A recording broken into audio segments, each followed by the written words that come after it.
Hello everyone, and welcome back to Snowbound Screams. Tonight, we travel into the forgotten backroads of America, places where light fades, and what remains are stories that refuse to die. Across these hills, rivers, and empty towns are accounts drawn from witness reports, police files, and archived broadcasts, each one verified, recorded, and retold in their own words. Yellowstone National Park transforms in winter.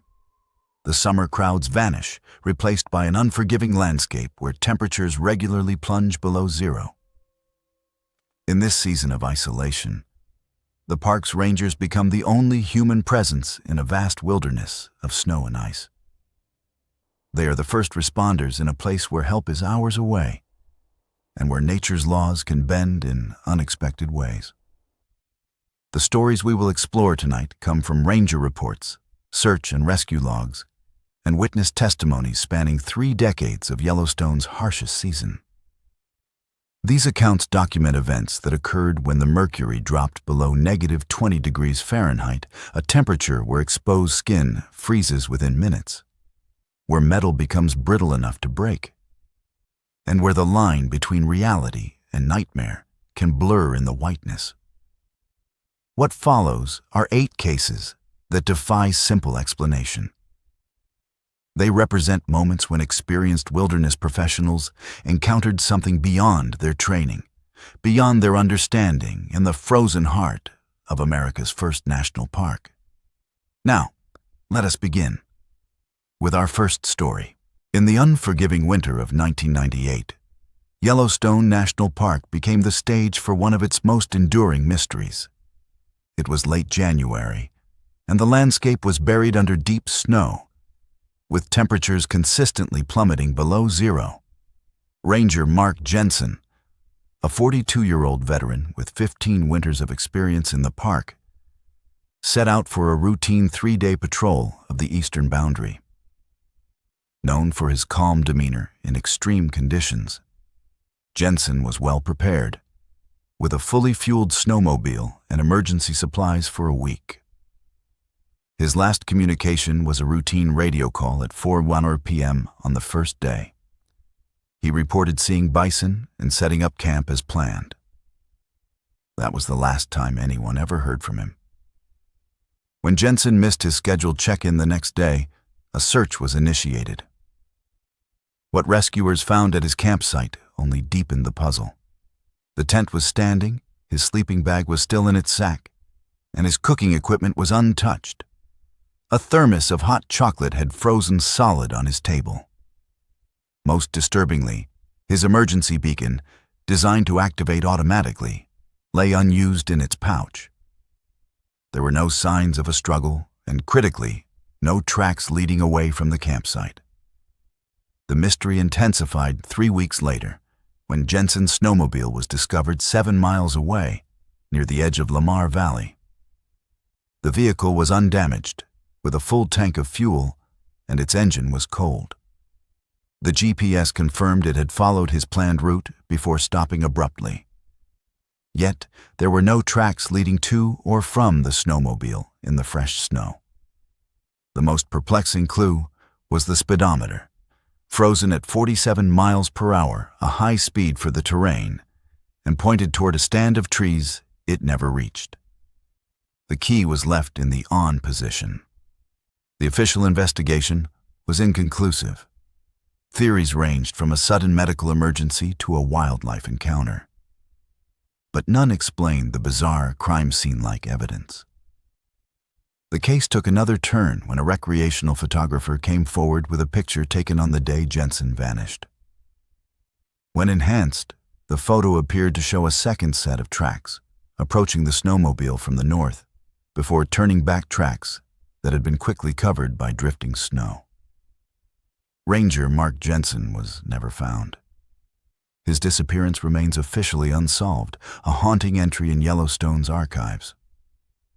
For those who knew him and worked the search, the unanswered questions linger in the frozen valleys, a chilling reminder that in the vast, isolated wilderness of Yellowstone in winter, some secrets are held forever by the cold and the snow. In the unforgiving winter of 2005, the geothermal wonders of Yellowstone became the backdrop for one of its most perplexing incidents. It was early February, when Dr. Eleanor Reed, a respected geologist from the University of Montana and an experienced veteran of Antarctic and Alaskan expeditions, set out on a solo research mission. Her destination was the Norris Geyser Basin, an area she had special permission to study during its harshest season. With temperatures hovering around -22 degrees and a wind chill nearing -40, the conditions were extreme, even for a seasoned researcher like Reed. Her 5-day expedition proceeded as planned for the first 3 days, with her regular check-ins to park rangers painting a picture of routine scientific discovery.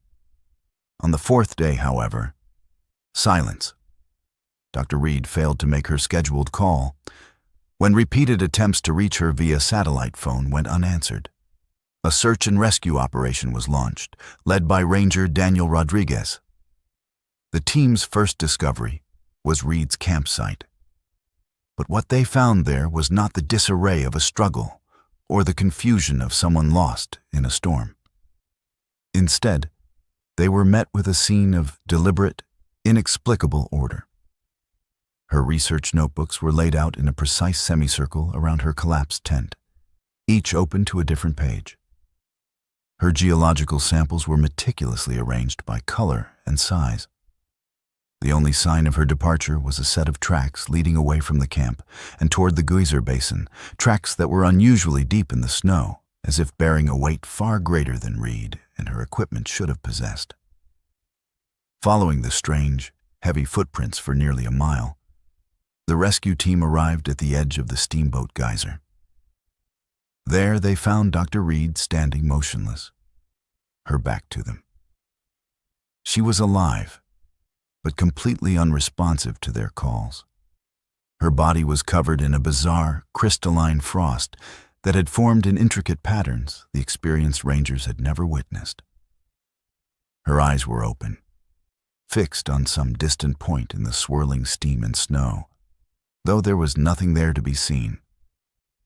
Ranger Rodriguez later noted in his report that while her body temperature was dangerously low, she exhibited none of the other classic signs of severe hypothermia. The frost formations, he wrote, were unlike anything he had seen in 2 decades of search and rescue operations.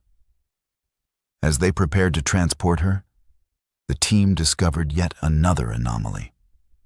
The ground around Reed's feet was covered in complex geometric patterns, created by the interaction of the geyser's steam with the extreme cold. These were not the random formations of ice and snow. They possessed angles and symmetries so precise they appeared almost intentional, like a form of communication written on the landscape. Photographs of the patterns would later be analyzed, with some researchers noting their resemblance to complex fractals, while others whispered that they looked more like a deliberate, intelligent message.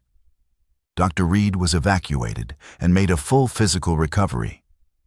But her memory of the missing hours remained fragmented and deeply unsettling. She spoke of hearing music emanating from the geothermal features, a low, rhythmic vibration that seemed to resonate through her entire body. She described seeing intelligent lights moving within the steam, guiding her toward the geyser. Most puzzling were her repeated references to being shown something by a presence connected to the geothermal activity of the basin. "I never thought I'd be the one telling this story," she told a colleague. "The steam, it wasn't just steam. It had patterns, movements that weren't random. I remember feeling like I was being invited to understand something fundamental about the Earth." The official incident report offered a conventional explanation. Dr. Reed had suffered a form of hypothermia-induced delirium, exacerbated by dehydration and exhaustion. The strange phenomena she described were officially attributed to hallucinations. Yet, the evidence contradicted this simple diagnosis. Her own research notes found at the campsite detailed mineral formations with crystalline structures that should have been impossible under the known conditions. Her final, shaky entry read, "It remembers. It's been waiting." Privately, Ranger Rodriguez and others on the rescue team admitted that what they had witnessed did not align with any known medical or scientific explanation for cold exposure emergencies. The rescue of Dr. Eleanor Reed remains a chilling enigma in the annals of Yellowstone National Park. She never returned to field research, retiring from academia 2 years later. Her story became part of the park's winter lore, a quiet testament shared among rangers and researchers who brave the isolated backcountry. It serves as a profound reminder that even in our modern age of scientific understanding, there are still places on Earth where the boundaries between the known and unknown can blur, where the planet's raw, ancient power can manifest in ways that defy explanation, especially when winter's cold descends with its full force upon the wilderness. It was December of 2012 when 3 experienced winter rangers, Mike Donovan, Lisa Chen, and Tom Harding, set out on a routine expedition to check monitoring equipment at Black Lake, a remote body of water in Yellowstone's southwestern corner. The temperature had been hovering around -25 degrees for several days, with wind chills approaching -50. The lake, normally accessible only by a multi-day trek in summer, could be reached more quickly in winter when the frozen landscape allowed for direct travel across frozen rivers and snow-covered meadows. The 3 rangers had worked together for years and had extensive experience with Yellowstone's winter conditions. Their mission straightforward: replace batteries, collect samples, and verify the integrity of a research station used by scientists studying the lake's unique ecosystem. The first day of their journey proceeded without incident. They traveled by snowmobile to within 2 miles of the lake, then proceeded on foot with their equipment. The sky was clear, creating a stark contrast between the brilliant blue above and the endless white of the snow-covered landscape. As they approached Black Lake late that afternoon, they noticed something unusual: a series of holes in the ice, arranged in a pattern that appeared too regular to be natural. What struck me immediately was the precision of these holes. Lisa Chen later recounted in her official statement. They were perfectly circular, approximately 3 feet in diameter, and arranged in what appeared to be a geometric pattern. The edges were clean, as if cut with a tool rather than formed by natural ice processes. The rangers set up camp a safe distance from the mysterious holes and proceeded with their tasks the next morning.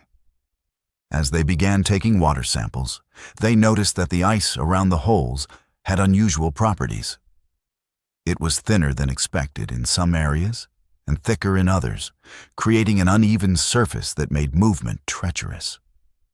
The water in the holes was also unusually clear, with visibility extending several feet below the surface despite the winter conditions.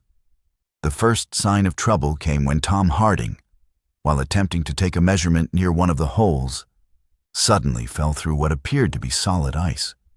The ice around him had given way without warning, creating an opening larger than the holes they had previously observed. Donovan and Chen immediately sprang into action, throwing Harding a rope and pulling him from the frigid water within seconds. The incident, however, revealed something deeply unsettling.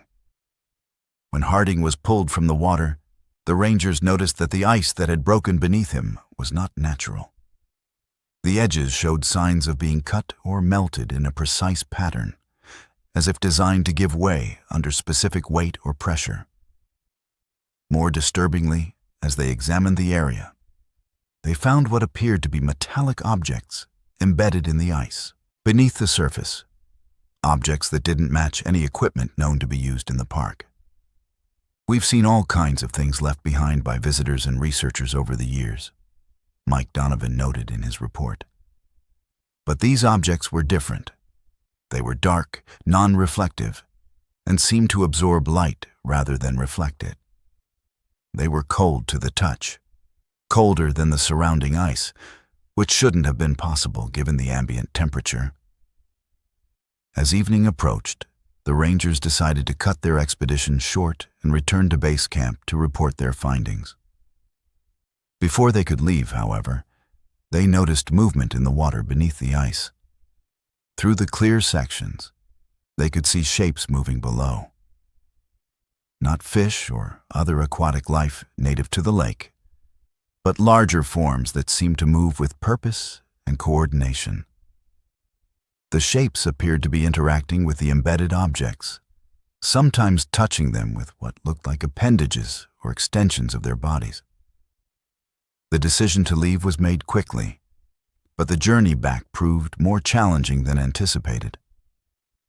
The weather had turned unexpectedly, with winds picking up and visibility decreasing. As they made their way across the frozen landscape, they became aware of sounds that didn't match their experience of Yellowstone in winter. Beneath the howling wind, they could detect a low-frequency hum that seemed to emanate from the direction of Black Lake. The sound was rhythmic, pulsing in patterns that suggested intelligence rather than natural phenomena. What happened next would become one of Yellowstone's most controversial winter incidents. As the Rangers traveled, they became disoriented despite their experience with navigation in extreme conditions. Their compasses began to malfunction, spinning erratically rather than pointing north.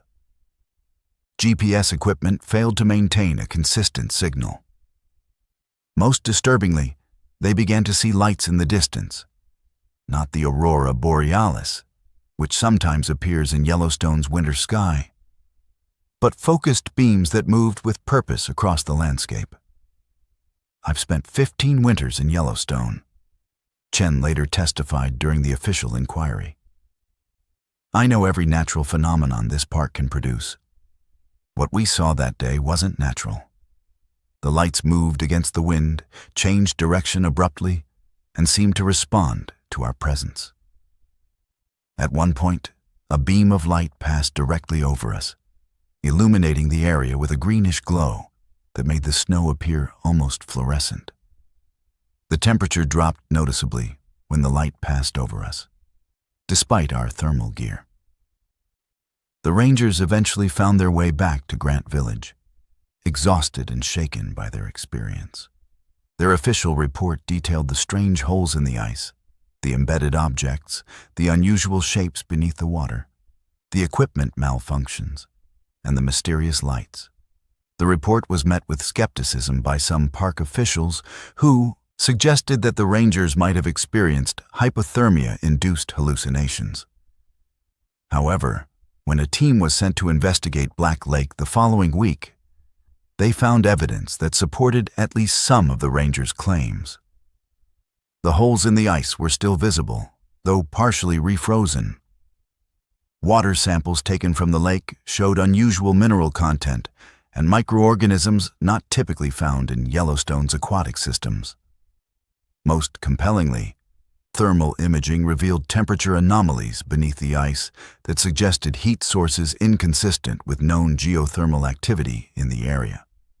The investigation was officially closed after 3 months, with the final report concluding that unusual but ultimately natural phenomena were responsible for what the Rangers had experienced. Privately, however, some officials acknowledged that there were aspects of the incident that defied easy explanation. The embedded objects could not be recovered despite multiple attempts. The water samples contained microorganisms that matched nothing in the scientific database. The equipment malfunctions were never fully explained. The 3 Rangers involved in the Black Lake incident were reassigned to different areas of the park following the investigation. All 3 requested transfers away from Yellowstone within a year. Black Lake remains closed to the public during winter months, with official explanations citing unstable ice conditions and sensitive research being conducted. The incident stands as a reminder that even in our modern age of scientific understanding, there are still places where the natural world behaves in ways that challenge our knowledge and perception. It was January of 2015 when Dr. James Henderson, a renowned biologist from the University of Wyoming, led a 3-person research team into Yellowstone's remote backcountry to study extremophile microorganisms in the park's geothermal features. The team included Henderson's graduate assistant, Maria Flores, and field technician Ben Carter. All 3 were experienced in working in extreme environments, with previous expeditions to Antarctica, the Atacama Desert, and deep-sea hydrothermal vents. Their destination was the Shoshone Geyser Basin, one of Yellowstone's most isolated thermal areas, accessible only by a multi-day trek even in summer. In winter, the journey becomes exponentially more challenging, with temperatures often dropping below -30 degrees and snow depths exceeding 10 feet in some areas. The team had secured special permits for their expedition, which was scheduled to last 10 days and focus on collecting samples from thermal features that remain active even in extreme cold. The first communication from the team came on day 3 of their expedition via satellite phone. Dr. Henderson reported that they had successfully reached the Shoshone Geyser Basin and established a base camp. He sounded enthusiastic about their initial findings, noting that some microorganisms appeared to be exhibiting unusual behaviors in the extreme cold. "We're seeing cellular structures that shouldn't be stable at these temperatures," he explained. "The way these organisms are adapting to the thermal gradients in this environment could rewrite some of our understanding of extremophile life." That was the last communication anyone received from the Henderson research team. When they failed to check in on day 5 as scheduled, park officials initially assumed equipment failure. However, when the team missed their second scheduled check-in on day 7, a search and rescue operation was initiated. What the search team found would become one of Yellowstone's most disturbing winter mysteries. The Henderson team's camp was located exactly where they had indicated in their last communication. The tents were still standing, though covered with a thick layer of frost and snow. Inside, researchers found equipment arranged with scientific precision, suggesting the team had been methodical in their work. What was missing, however, were any signs of the researchers themselves or their research samples. The first unusual detail noted by the search team was the condition of the equipment inside the tents. Electronic devices that should have been rendered inoperable by the extreme cold appeared to still be functioning. Laptop computers showed active screens with data still being collected from remote sensors. Microscopes were powered on and focused on slides that contained what appeared to be living microorganisms, despite the ambient temperature that should have frozen and killed any biological samples. "We've never seen anything like it," Ranger Sarah Mitchell, who led the search operation, later reported. The equipment was running as if it were in a climate-controlled laboratory, not a tent in -30-degree weather. When we touched the devices, they were cold to the touch, but somehow still functioning. The biological samples under the microscopes were showing signs of life, movement, cellular division that simply shouldn't be possible in those conditions.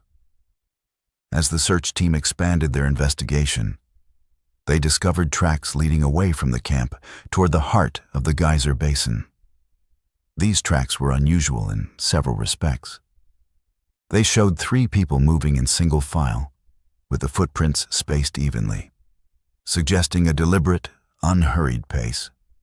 What made the tracks particularly puzzling was their depth.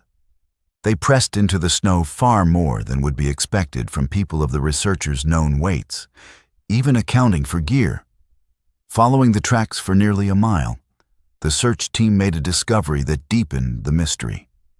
Near the edge of the Minute Geyser, one of the basin's most active thermal features, they found the team's research equipment arranged in a precise circular pattern around the geyser's cone.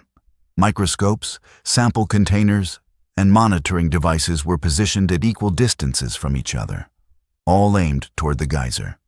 The equipment was still functioning, powered by batteries that should have frozen and failed hours earlier in the extreme cold. Most disturbing was what the search team found in the center of this arrangement.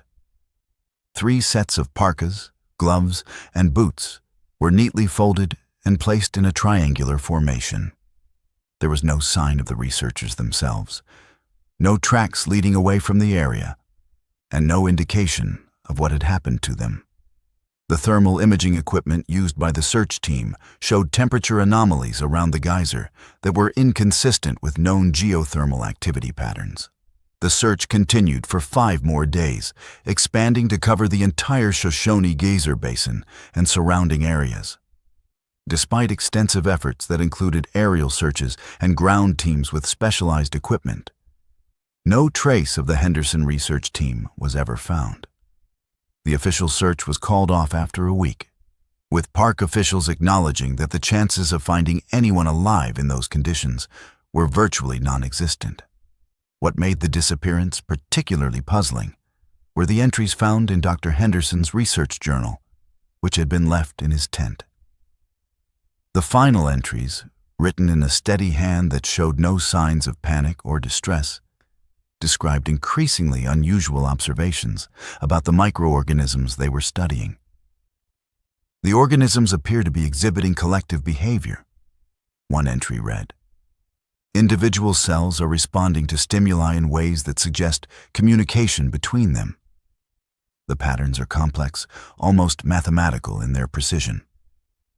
The final entry, dated the day before their last communication, was even more cryptic. "I'm beginning to wonder if we're the ones being studied rather than the other way around." The official investigation concluded that the Henderson research team had likely experienced a form of collective delusion or hypothermia-induced psychosis, leading them to abandon their equipment and venture into the wilderness where they succumbed to the extreme conditions. This explanation, however, failed to account for many of the unusual details found at the site, including the functioning equipment in extreme cold and the lack of tracks showing where the researchers might have gone. The disappearance of the Henderson research team remains officially unsolved, listed in park records as presumed deceased, cause unknown. The Shoshone Geyser Basin remains closed to researchers during winter months, with official explanations citing unstable ice conditions and sensitive environmental concerns. For those who worked the search and examined the evidence, the case represents a humbling acknowledgement of how much we still don't understand about the natural world, especially in extreme environments like Yellowstone in winter. It was early February of 2008 when Ranger David Thompson set out on what should have been a routine 3-day patrol of Yellowstone's northern range. Thompson was a veteran winter ranger with 12 years of experience in the park, known for his meticulous attention to safety protocols and his calm demeanor in emergency situations. The temperature had been hovering around -20 degrees for several days, with occasional drops to -30 during the night hours. Thompson's patrol route would take him through the Lamar Valley, an area known for its wildlife and relatively gentle terrain compared to other parts of the park. He checked out of the Mammoth Hot Springs Ranger Station at 7 a.m., leaving behind a detailed itinerary and emergency contact information. His snowmobile was in excellent condition, fully fueled, and equipped with standard emergency gear, including a satellite phone, GPS unit, and personal locator beacon. The first day passed without incident. Thompson made his scheduled radio call at 5 p.m. from his first checkpoint near Slough Creek. His voice came through clear and steady, as always. "Everything proceeding according to plan," he reported. "Saw a small pack of wolves near the river earlier today. They appeared healthy and were moving with purpose. I've set up camp at the designated spot. The temperature is holding at around -22, but the wind has died down, so it feels manageable. We'll check in tomorrow at the same time."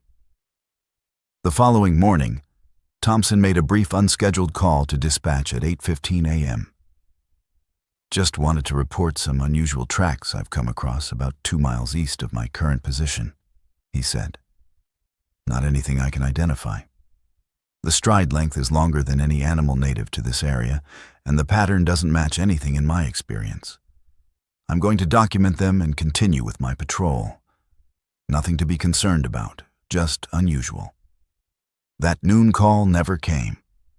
When Thompson failed to check in as scheduled, dispatch initially assumed communication difficulties. After waiting 30 minutes, dispatch attempted to raise Thompson on all frequencies. When there was no response, they tried his satellite phone, which went directly to voicemail. At 2:30 p.m., dispatch received a brief, garbled transmission from Thompson's radio frequency. The transmission lasted only 17 seconds and was largely unintelligible due to static and interference. What could be discerned, however, was deeply troubling. Thompson's voice, normally calm and measured, sounded strained and breathless. In the fragments that could be understood, he appeared to be describing something he was observing. Something coming toward me. Not an animal. The light, changing colors, no tracks. It's not making any sound. I'm moving back toward the snowmobile. The temperature is dropping. It's not possible. Getting colder. The snow around it, crystallizing patterns. The transmission ended abruptly with what sounded like a sharp intake of breath, followed by silence. A search and rescue operation was initiated immediately, with 2 teams dispatched to Thompson's last known position. The weather had begun to deteriorate, with clouds moving in and wind speeds increasing. By nightfall, a full-scale blizzard had developed, with wind chills dropping to -50 degrees. The search teams were forced to take shelter and wait for the storm to pass. The following morning, when the weather cleared enough for search operations to resume, teams made a disturbing discovery. They located Thompson's snowmobile approximately 3 miles from his last known position. The vehicle was upright and undamaged, with a full tank of fuel. The engine was cold, suggesting it hadn't been running for some time. The GPS unit showed Thompson's route matched his planned patrol path, ending abruptly at that location. What made the scene particularly unsettling was the condition of the snowmobile and surrounding area. The vehicle was covered with a strange crystalline formation that differed from normal frost or ice. The crystals were larger and more geometrically precise than typical ice formations, with angles and facets that seemed almost deliberate in their design. When touched, they felt colder than the surrounding snow, despite the ambient temperature of -25 degrees. Most disturbing was what the search team found near the snowmobile. Thompson's emergency gear, including his satellite phone and personal locator beacon, was scattered on the ground around the vehicle. The beacon had been activated, but appeared to have been disabled. The battery compartment was open, and the batteries were missing. The satellite phone had been shattered, though there were no marks on the casing to suggest impact damage. 2 weeks later, when the weather finally broke enough for a more thorough search, teams made a discovery that deepened the mystery rather than solving it. Approximately 5 miles from where Thompson's snowmobile was found, searchers discovered a large circular area where the snow appeared to have been compressed in a pattern that didn't match any natural phenomenon. The circle was approximately 50 feet in diameter, with the snow inside pressed down to a depth of nearly 2 feet, while the surrounding area remained undisturbed. Within this circle, searchers found Thompson's parka, folded neatly and placed in the center. The parka showed signs of unusual crystalline formations similar to those found on his snowmobile. There were no tracks leading to or from the circle, despite the fresh snow that had fallen after the storm. The ground around the circle showed no signs of disturbance, as if someone or something had been placed there without leaving any trace of how they arrived or departed. Ranger David Thompson was never found. His disappearance remains officially unsolved, listed in park records as presumed. Deceased, cause unknown. His final transmission continues to be studied by researchers interested in unexplained phenomena. A question that hangs in the cold air like frost on a window pane, visible yet impossible to grasp. It was late December of 2000 when Yellowstone experienced one of its most unusual winter incidents, an event that would puzzle even the most experienced park rangers. The temperature had been hovering around -20 degrees for several days, with a light snow having fallen the previous day, leaving a fresh layer of powder over the existing snowpack. Rangers Emma Wilson and Carlos Rodriguez were conducting a routine wildlife survey in the Hayden Valley area when they noticed something that didn't make sense. They had been following a set of wolf tracks that appeared fresh, perhaps from earlier that morning. The tracks were clear and well-defined in the new snow, showing the distinctive pattern of a wolf pack moving through the valley. What caught Wilson's attention was how abruptly the tracks ended. The tracks just stopped, Wilson later reported in her official statement. There wasn't any sign of disturbance, no indication that the wolves had taken flight or been startled. One moment the tracks were there, continuing across the valley floor, and the next moment, nothing. Rodriguez was equally puzzled. As an experienced tracker with 15 years in Yellowstone, he had seen animals employ various evasive tactics, but nothing that would explain the complete disappearance of tracks in such a manner. The snow around the area where the tracks ended was undisturbed, showing no signs of struggle, no blood, and no indication of predators or prey. As they moved through the valley, they noticed additional instances of the same phenomenon. Tracks of various animals that ended abruptly without explanation. They found deer tracks, coyote tracks, and even bison tracks that all shared this characteristic of sudden termination. In each case, the tracks were clear and well-defined up to a specific point, then simply disappeared without any sign of what had happened to the animals that made them. What made the discovery particularly troubling was that the Hayden Valley was home to a significant population of wildlife. The sudden disappearance of multiple animals without any signs of struggle or predation was unprecedented in the rangers' experience. We've seen animals killed by predators. We've seen them fall through ice. We've seen them caught in avalanches, Rodriguez noted in his report. In all these cases, there are signs, disturbed snow, blood, tracks of predators, evidence of struggle. Here, there was nothing. Just tracks that ended as if the animals had been lifted from the ground without disturbing the snow around them. The rangers decided to return to the ranger station to report their findings. As they made their way back, they noticed something even more unsettling. Their own tracks were behaving in the same unusual manner. When they looked back, they could see that their footprints, which should have been clearly visible in the fresh snow, were fading rapidly, disappearing within minutes of being made. "I've never seen anything like it," Wilson later recounted. "We were walking through fresh powder, yet our tracks were disappearing behind us as if the snow itself were erasing our passage. It wasn't wind. There was no wind at that moment. It was as if the memory of our presence was being unwritten in real time." The two rangers stood motionless for a long moment, watching as the crisp indentations of their boots slowly lost their definition, the edges softening and the depressions gradually rising until the surface was smooth and unbroken once more. The phenomenon was silent and absolute.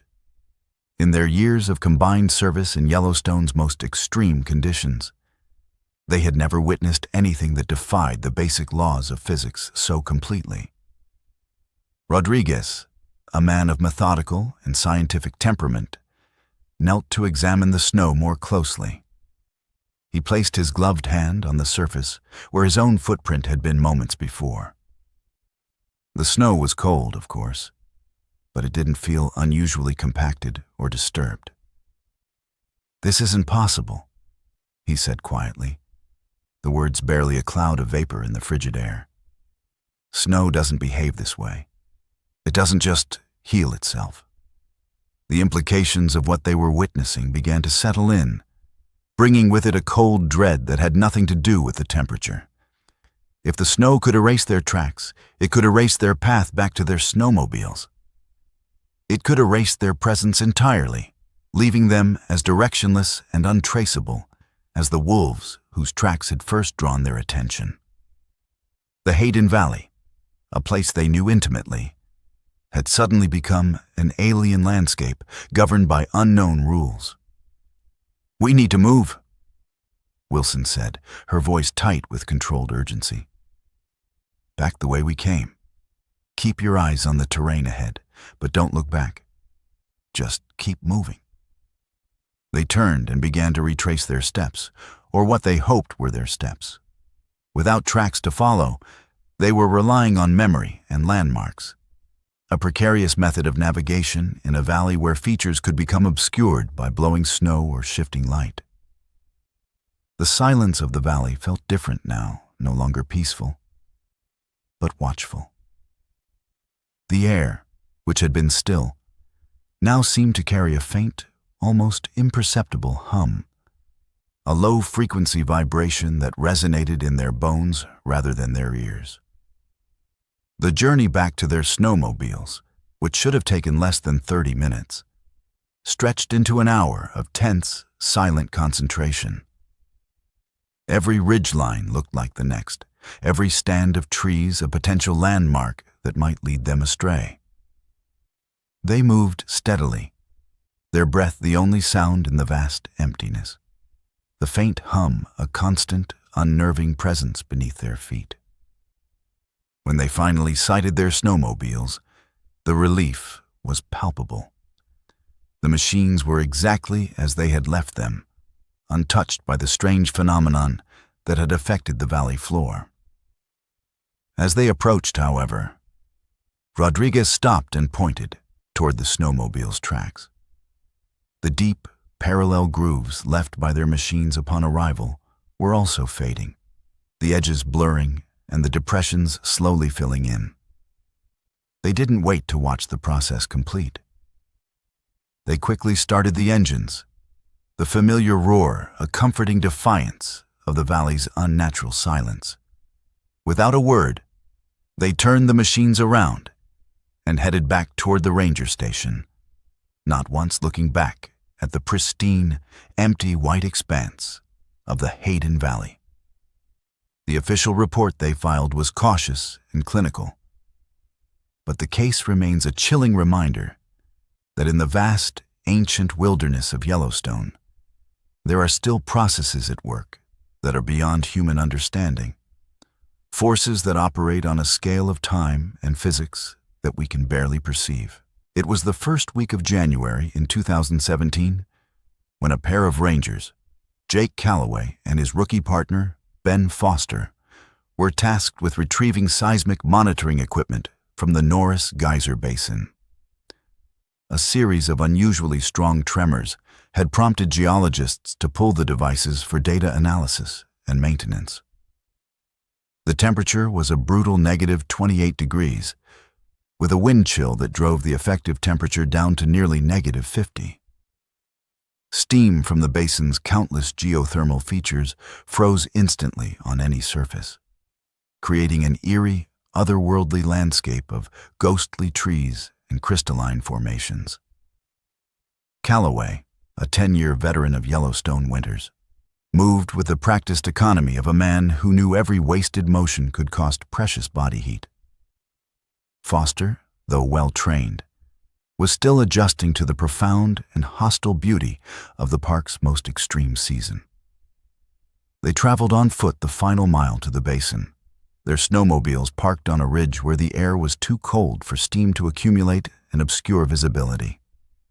The first seismic station was located near the edge of the Porcelain Basin, an area of stark white mineral deposits and active geysers. As they worked to detach the equipment from its moorings, Foster's boot dislodged a chunk of ice near the base of a thermal feature.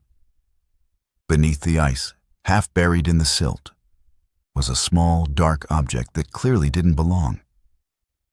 It was a solid-state voice recorder, a model popular with researchers and journalists, encased in a protective rubber shell. It was old, perhaps from the early 2000s, and covered in a thin layer of mineral scale that suggested it had been there for years.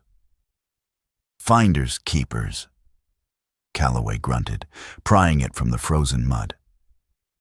"Probably belonged to some tourist who dropped it last summer. Doubt it works after a winter or two out here." Foster, however, was curious. He wiped the ice from the device and noted that the battery compartment was sealed tight.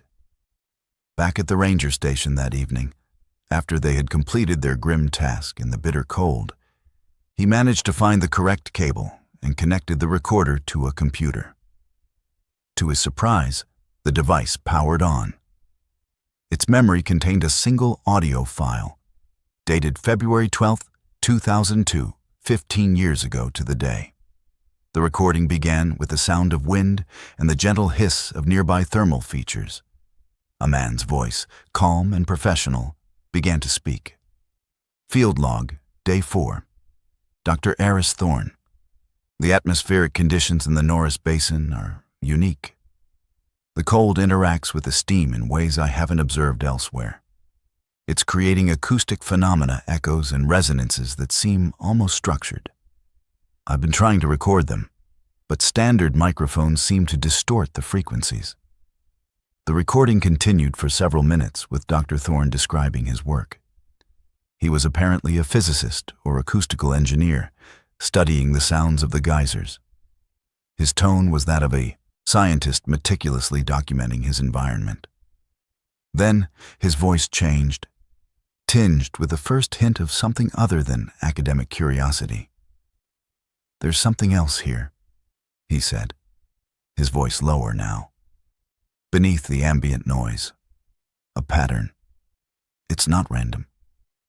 It's a low-frequency pulse, very regular, like a heartbeat. It's not seismic, I've checked.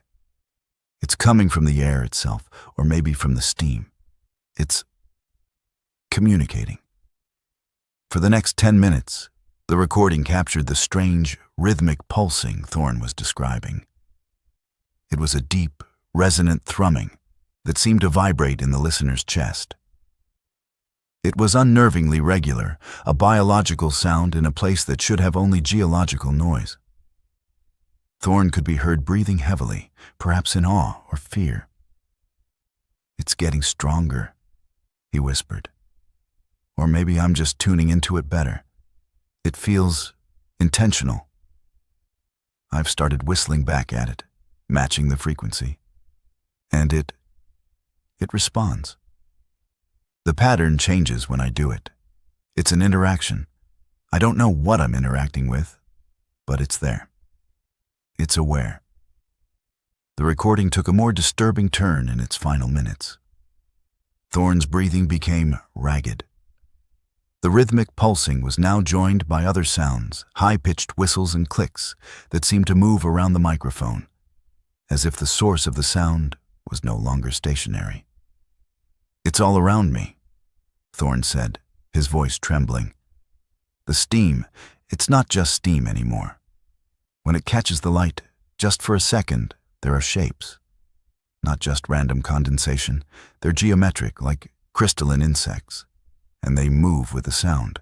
They're beautiful and terrifying." The final 2 minutes of the recording were difficult to listen to. Thorne's speech became fragmented, a mixture of scientific observation and raw, primal fear. The light, it's bending around them. The temperature is dropping when they pass. I can see my breath freezing in midair. The sound, it's inside my head now, not just my ears. It's showing me something. Patterns, geometry, the mathematics of everything. I understand. Oh God, I understand.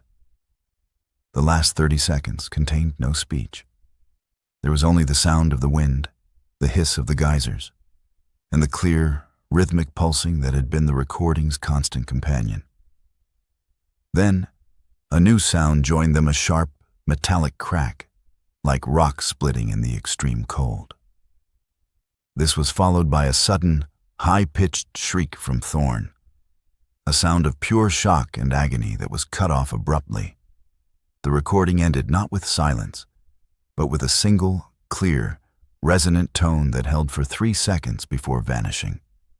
Calloway and Foster sat in silence for a long time after the recording finished. The implications of what they had just heard were staggering.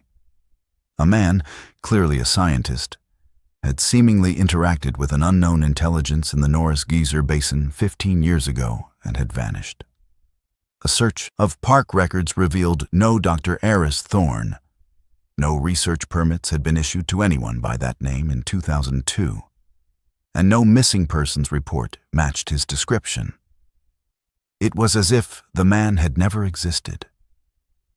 The only evidence of his presence was the small voice recorder, now sitting on their desk, a digital ghost in a plastic shell.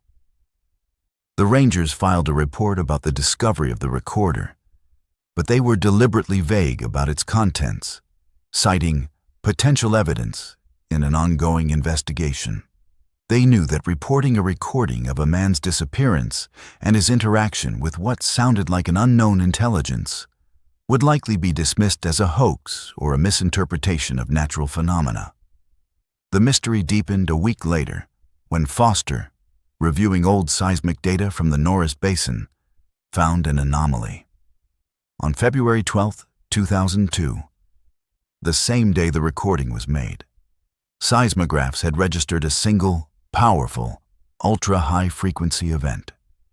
It was not an earthquake. It was a burst of energy that lasted less than a second and was completely unlike any other geological signal ever recorded in the park. It was a signature of something that had released a massive amount of energy in an instant. The Norris Basin recording was never made public. It remains in a restricted access archive at Yellowstone, a digital artifact documenting an impossible event. Rangers who have heard it speak of it in whispers, a cautionary tale told during long winter nights. It serves as a reminder that Yellowstone's geothermal wonders are not just scenic features. They are windows into the Earth's immense power, places where the boundaries between the geological and the biological, the known and the unknown, can sometimes become terrifyingly thin. Dr. Aris Thorne, whoever he was, had peered through that window. And something, it seemed, had peered back. It was late on a Saturday night in March of 2019 when a severe blizzard descended upon Yellowstone's northern region. The storm had moved in faster than forecasted, trapping a handful of visitors and park staff in various locations. At the Canyon Village Ranger Station, a small modern facility designed to withstand the elements, Ranger Laura Martinez was pulling a double shift. The storm raged outside, a maelstrom of wind and snow that reduced visibility to near zero and pushed the temperature to a deadly negative 35 degrees. At 11:47 p.m., the emergency line rang. The caller ID showed the number was coming from a cell phone, which was unusual. Reception was almost non-existent during a storm of this magnitude. Martinez answered, her voice calm and professional. "Yellowstone emergency, Ranger Martinez speaking." The response was a torrent of panicked, static-filled speech from a man. "Help me. Please, you have to help me. I'm trapped." The connection was terrible, his voice breaking up, but the terror was clear. "Sir, calm down," Martinez said, her training kicking in. "Where are you? Can you tell me your location?" "I'm at Canyon Village," the man said, his breath coming in ragged gasps. "I was in the lodge, but the power went out. I tried to get to my car, but I got turned around. I can't see anything. The snow, it's like a wall." Martinez pulled up the guest registry. A single visitor had checked into the Canyon Lodge cabins that day. a man named Robert Klein, here on a solo photography trip. "Mr. Klein, is that you?" Yes, that's me," he sobbed. "Please, you have to send someone. I'm not alone out here." Marty says his mind raced. Hypothermia could cause auditory and visual hallucinations. It was the most likely explanation. "Mr. Klein, listen to me. You need to find shelter immediately. Are you near any of the buildings?" "I'm between the visitor center and the lodge," he said. "I can see the lights of the visitor center, but they're wrong. They're moving. Not like normal lights. They're floating." "Okay, stay where you are," Martinez said, trying to keep her voice even. "I'm dispatching a team. Can you see any landmarks? Anything at all?" "There's a big pine tree right in front of me," Klein said, his voice shaking. "That's how I know I'm not moving. But the footsteps, they're circling me. I can hear them crunching in the snow. Crunch, crunch, crunch, all around me. But when I shine my light, there's nothing there. No tracks, just fresh snow." This detail gave Martinez pause. Hallucinations were one thing, but a consistent, detailed description like this was more concerning. "Keep talking to me, Mr. Klein. Tell me about the lights." "They're not flashlights," he said, his voice a mixture of fear and fascination. "They're soft like glowworms, little orbs of pale blue light. They drift through the air just above the snow. They don't illuminate anything. They just are. And they're getting closer." Martinez had already alerted the on-call search and rescue team, but she knew they wouldn't be able to move in these conditions. It would be suicide. She was Klein's only lifeline. "Mr. Klein, I need you to focus. Do you have any emergency supplies with you? A blanket? A heat pack?" "I have my camera bag," he said. "That's it. I was trying to get back to my room to get my gear. The footsteps are faster now. They're running in circles around me. I can't tell which direction the sound is coming from anymore. It's everywhere." The line went silent for a moment, save for the hiss of static and the faint sound of the wind. "Mr. Klein, are you still there?" Martinez asked, her heart pounding. "I dropped my phone," he said, his voice distant. "I'm trying to find it. The lights are right here now. They're beautiful. So many of them. They're making patterns, circles and spirals. They're not making any sound, but I can hear them in my head. It's like music." The connection was growing weaker. Martinez could hear another sound now in the background, a low, rhythmic thrumming that seemed to pulse in time with Klein's description of the lights. "Mr. Klein, you need to get away from the lights. Find a building. Break a window if you have to." "It's okay," he said, his voice suddenly serene, all trace of panic gone. "I'm not scared anymore. They're not here to hurt me. They're just curious. They want to show me something." "Robert, no. Stay with me," Martinez shouted into the phone. "It's so warm here," he whispered, his voice fading. "The snow is gone. I'm standing on stars. I understand now. The storm isn't just a storm. It's a doorway. And they've opened it." The line went dead. Martinez stared at the phone, her hand trembling. She immediately tried to call back, but the call would not go through. She alerted the SAR team, but as she feared, they were grounded by the blizzard. All she could do was wait and listen to the storm rage outside. The silence on the other end of the line more terrifying than any scream. The storm finally broke late the next afternoon. A search team was dispatched immediately. They found Robert Klein's body exactly where he had said he would be, halfway between the visitor center and the lodge, standing at the base of a large pine tree. The scene was impossible. Klein was fully dressed in his winter gear, but he showed no signs of hypothermia. His body temperature, when measured, was normal. He was standing upright, his eyes open and fixed on the sky, a faint, peaceful smile on his face. There were no marks on his body, no signs of struggle or injury. Most disturbing was the snow around him. The blizzard had dumped over 2 feet of fresh snow the night before. Yet the ground, in a perfect 10-foot circle around Klein's body, was completely bare, showing the frozen grass and earth underneath. Outside this circle, the snow was deep and undisturbed.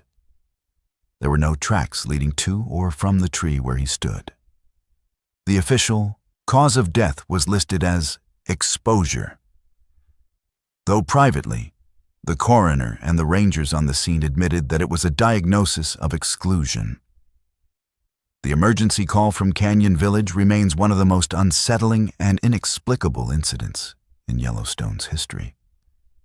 It was a death witnessed in real time, not through violence, but through a transformation. The American landscape remains vast and unknowable. But nowhere is this more evident than in the heart of Yellowstone during the depths of winter. When the snow covers the roads and the tourist crowds vanish, the park reverts to an ancient, primal state, a world of ice, steam, and profound silence, where the rules of civilization seem to hold little sway. The stories we have explored tonight are drawn from the official records and first-hand accounts of those who work to protect this wilderness. They are stories of experienced professionals, rangers, scientists, and researchers who found themselves facing phenomena that defied their training and challenged their understanding of the natural world. In temperatures where survival itself is a victory, they encountered something more. Moments where the fabric of reality seemed to thin, revealing glimpses of a deeper, more mysterious truth. These accounts share recurring themes that echo through the park's frozen valleys. The radio voices that speak from the static, the footprints that lead nowhere or vanish entirely, the objects return to the snow without explanation, and the overwhelming, humbling silence that follows these encounters. They are not tales of monsters or ghosts in the traditional sense, but something perhaps more unsettling. Evidence that we are not always the primary observers, that in the great wilderness, there are forces and intelligences that operate on a scale beyond our perception. The winter rangers of Yellowstone continue their patrols, their work a quiet vigil against the cold and the isolation. They carry with them the knowledge of these incidents, spoken of in hushed tones and passed down through generations of park staff. They are reminders that in this place, where the Earth's inner heat battles the surface ice, anything is possible. The landscape holds its secrets close, revealed only in fragments to those who find themselves in the wrong place at the right time, or perhaps the right place at the wrong time. What happened to Ranger Mark Jensen in the Lamar Valley? What intelligence did Dr. Reed encounter in the steam of the Norris Geyser Basin? What force erased the tracks in Hayden Valley and left Robert Klein standing in a circle of bare earth? These questions have no answers, only the cold, hard documentation of the events themselves. The files remain open, the recordings archived, and the memories preserved as quiet testaments to the park's enduring mysteries. There is a profound loneliness to these stories, a sense of individuals confronting the incomprehensible in the vast, indifferent wilderness. Yet there is also a strange beauty in the mystery itself, a recognition that the world is still wilder and more complex than our science can explain. Yellowstone in winter is not just a place of scenic beauty. It is a frontier of the unknown, a place where the impossible can become real, if only for a moment. The silence that follows these stories is as important as the stories themselves. It is the silence of the unresolved, the acknowledgement that some things have no explanation. It is the sound of the wind blowing across the snow, the hiss of steam in the frozen air, and the quiet hum of a wilderness that keeps its own counsel. If you or someone you know has a true story to share, an experience in the wild places of America that defies